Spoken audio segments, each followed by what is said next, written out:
করলেন আর উনি ফেলুদা বানাবেন না, এটা এখন অবধি কেউ প্রসেস করতে পারছে না, মানে হট করে এই ডিসিশন কেন? হট করে না, এটা বহুদিন ধরেই একটা চিন্তা, কারণ এটার মধ্যে মানে যৌক্তিকতা আছে এটার মধ্যে। ব্যাপারটা এটা কোনো নিজক ইমোশনাল ডিসিশন নয়। ফেলুদা করার জন্য একটা সার্টেন স্কেল এবং বাজেট লাগে, বিশেষ করে কারণ ফেলুদা কলকাতার বাইরে, তার ম্যাক্সিমাম অ্যাডভেঞ্চারই তার বাইরে। এবং এই মুহূর্তে দাঁড়িয়ে ওয়েব সিরিজের যা বাজেট, একটা নর্মাল ওয়েব সিরিজের বাজেটের দ্বিগুণেরও বেশি কিন্তু হইচই আমায় দিয়েছে, কিন্তু তা সত্ত্বেও সেটা পর্যাপ্ত নয় আপোষহীনভাবে ফেলুদা করার জন্য।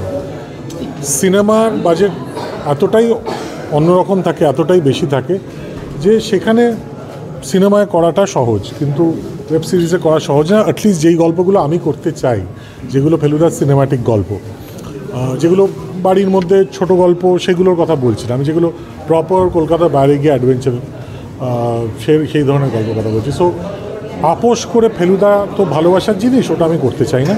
এবং ভূস্বর্গ ভয়ঙ্কর এমন একটা উচ্চতায় চলে গেছে ভিজুয়ালি যে এটাকে যদি আমার বেটার করতে হয়, I can't do it on web. হ্যাঁ, so which is why the decision. আর এই গল্পটাকেই কেন বাছলে তোমার লাস্ট ফেলুদা হিসাবে? এই গল্পটাকে বাছলাম, এই গল্পটার মধ্যে স্কেল আছে, এই গল্পটার মধ্যে সুপার ন্যাচারাল আছে, যেটা সত্যজিৎ রায়ের খুব প্রিয় একটা সাবজেক্ট। উনি বারবার ওনার লেখায় প্ল্যানচেটে ফেরত গেছেন, ভূতের গল্প তো দারুণ লিখেছেন, হরর জনরাতেও উনি দারুণ পারদর্শী। সো সব মিলিয়ে স্কেল আছে, সুপার ন্যাচারাল একটা ছোঁয়া আছে, তার সাথে একটা খুব সুন্দর বাবা ছেলের সম্পর্ক আছে, যেটা আমার মনে হয় ইমোশনালি খুব খুব ইম্পর্ট্যান্ট একটা জিনিস। সব মিলিয়ে আমার মনে হয়েছিল this is the write story to finish with. আমার যেহেতু পার্সোনালি দুবার কাশ্মীর যাওয়া আর বরফের সিজনে যাওয়া, তো আমি জানি যে ঠিক কতটা রাস্তাঘাটের অবস্থা কী থাকে, গাড়ির অবস্থা কী থাকে, চেন দিয়ে গাড়ি নিয়ে যেতে হয়। সো একটা প্রতিকূলতা বলো যেটার জন্য তোমাদের শুটিং মানে কি বলবো, মানে একদম নড়ে চড়ে বসেছিলে, ভাবতে পেরেছিলে যে হবে কি হবে না? হ্যাঁ, কারণ আমরা আগের দিন, শুটিংয়ের আগের দিন গিয়ে দেখি যে রাস্তাই নেই, পুরো রাস্তায় বরফ, চেন দিয়ে টেনে নেওয়া যাওয়ার মতো অবস্থাতেও নেই। সো আমাদের একদিন ওখানে গিয়ে ওয়েট করতে হয়, এবং সেই দিন পরের দিন খুব লাকিলি স্নোফল হয়নি বলে চেন দিয়ে গাড়ি টেনে মালপত্র নিজেদের হাতে নিজেরা বয়ে গিয়ে ফাইনালি শুটিংটা হয়। সো অসম্ভব প্রতিকূলতার মধ্যে এটার কথাই বলছি, মানে এই যে এটা কেন, বিকজ আমাদের একটা সীমিত সংখ্যার মধ্যে, সীমিত শুটিং সংখ্যার মধ্যে, দিনের সংখ্যার মধ্যে শুটিং শেষ করতে হবে। তো এই যে কনস্ট্রেন্টগুলো, এই কনস্ট্রেন্টের মধ্যে ফেলুদার মতো চরিত্র, তাদের মতো মানে অ্যাডভেঞ্চার, এটা একটু করা খুব ডিফিকাল্ট, মানে সম্ভব না। সৃজিতা, তাহলে আমরা এটা কি মানতে পারি যে তুমি যদি কোনো ভালো প্রযোজকের সঙ্গ পাও, তাহলে তুমি ফেলুদাকে আবার বড় পর্দায় নিয়ে আসবে? না, এর সাথে প্রযোজকের কোনো সম্পর্ক নেই। হইচই দুর্দান্ত প্রযোজক, হইচই ইনফ্যাক্ট আমি মানে থ্যাঙ্কফুল টু হইচই যে হইচইয়ের নর্মাল ওয়েব সিরিজের যা বাজেট থাকে, আমাকে সেই বাজেটের দ্বিগুণের বেশি দেওয়া হয়েছিল, কিন্তু তার মানে বোঝাই যাচ্ছে যে ওয়েব সিরিজের নর্মাল বাজেট কতটা কম থাকে। তো এটা তো প্রযোজকের ব্যাপার না, এটা মার্কেটের ব্যাপার। আর সিনেমায় করাটা তো প্রযোজকের হাতে নয়, সিনেমায় করাটা পারমিশন সত্ত্বের ব্যাপার, সেটা কপিরাইটের ব্যাপার, যেটা যারা পারমিশন দিতে পারেন তারা দিলে সিনেমায় হবে, এটা তো প্রযোজক কিছু করতে পারবে না। প্রযোজক তো বসেই আছে সিনেমায় করার জন্য, নানান প্রযোজক আছে, মানে এসবিএফই আছে।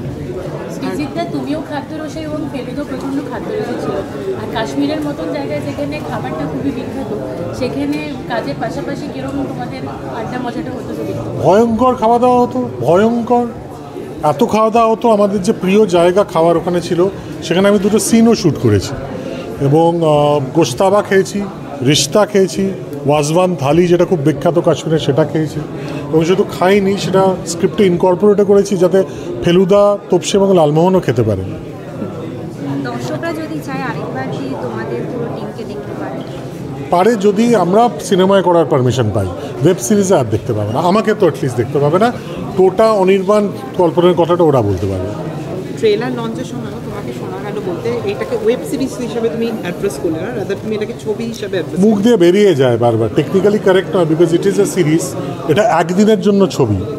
অনেক পোকা হয় না যাদের মানে তাদের জীবনের মেয়াদ একদিন হয়, সো এটা আমার একদিনের একটা ছবি, যেটা নন্দনে 19 তারিখ একদিনের জন্য এটা সিনেমা হিসেবে দেখা যাবে। বাকিটা তো এটা ওয়েব সিরিজ। এটা তো আমাদের কাছে একটা মানে পরম প্রাপ্তি যে এই তোমার এই ওয়েব সিরিজ আমরা ছবি হিসাবে নন্দনে দেখতে পাচ্ছি। এবং সেটার জন্য অনেক লড়াই করতে হয়েছে, কারণ আমি চেয়েছি যে ভূস্বর্গ ভয়ঙ্করের মতো ভিজুয়ালি স্পেকটাকুলার ছবি যেন মানুষ একদিনের জন্য হলেও একটু বড় পর্দায় দেখতে পায়। কারণ আমরা দেখতে দেখতে ব্যাপারটা এই সাইজে চলে এসছে তো স্ক্রিন, সো ওইটা ভূস্বর্গ ভয়ঙ্কর এই গল্পটার প্রতি একটু অন্যায় করা হয়।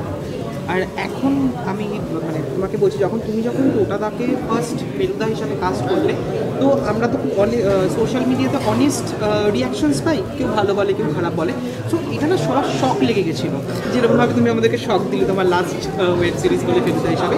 তো এখন যেরকমভাবে তোমাদের রসায়নটা মানে এগোচ্ছিল, ফেলুদা আর ডিরেক্টরের যে রসায়ন, আমি ফেলুদা হিসেবে অ্যাড্রেস করছি, তো সেখানে একটা কোথাও মানে দাঁড়িয়ে পড়ে গেল। তো তোমার নিজের কেমন লাগছে? একটু তো মন খারাপ লাগছে, কারণ it is been an incredible journey. ছিন্নমস্তার অভিশাপ, যতকাণ্ড কাঠমান্ডুতে, দার্জিলিং জমজমাট, ভূস্বর্গ ভয়ঙ্কর, মানুষের অনেক ভালোবাসা পেয়েছি, অনেক গালাগালি খেয়েছি, কিন্তু at the end of the day না, ফেলুদা ঈশ্বরের মতো। রামকৃষ্ণ বলে গেছেন যত মত তত পথ, কিন্তু সেই নানান পথ দিয়ে মানুষ ইভেনচুয়ালি তার ঈশ্বরের কাছেই পৌঁছে। সো ফেলুদা আমার কাছে একটা ব্যক্তিগত ঈশ্বরের মতো, তাকে আমি একরকমভাবে পিকচারাইজ করেছি, ভিজুয়ালাইজ করেছি, এবং আমি আমার পথ দিয়ে আমার ঈশ্বরের কাছে পৌঁছেছি। এবং হোপফুলি বেটনটাকেও তুলে নেবে, এবং পরবর্তীকালে ফেলুদার গোয়েন্দাগিরি সিজন 3-তে কেউ তার নিজের ঈশ্বরকে পাওয়ার জন্য নিজের পথ অর্থাৎ নিজের কাস্টিং খুঁজে নেবে, এইভাবেই বলতে পারি। যেমনটা তুমি জানালে যে তুমি এর আগে পারমিশন পাওনি, যেটা বড় পর্দায় এলো, তাই তুমি ওয়েব সিরিজ হিসাবে এটাকে করতে চেয়েছো। তো পারমিশন না পাওয়ার পিছনে যদি কারণ থাকে মানে জানি না, আমি সেটা নিয়ে আমি কী করে বলবো, আমি তো পারমিশন দিইনি, মানে আমার এখতিয়ারের বাইরে।